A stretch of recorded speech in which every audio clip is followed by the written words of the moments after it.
blind man walks into a restaurant and sits down. The waiter, who is also the owner, walks up to the blind man and hands him a menu.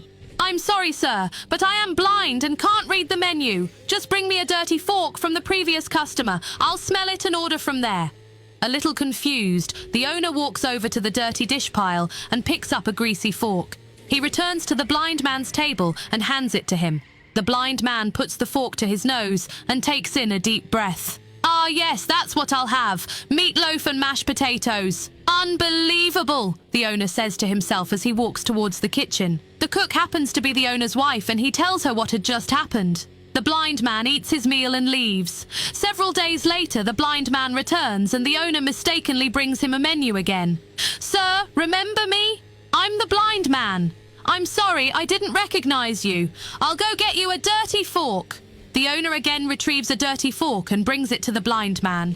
After another deep breath, the blind man says, "That smells great. I'll take the macaroni and cheese with broccoli."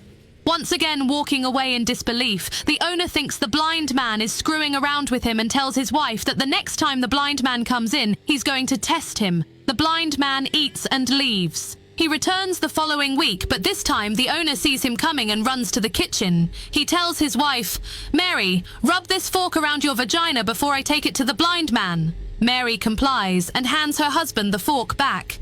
As the blind man walks in and sits down, the owner is ready and waiting. "Good afternoon, sir. This time I remembered you and I already have the fork ready for you." The blind man puts the fork to his nose, takes a deep whiff and says, "Hey, I didn't know that Mary worked here."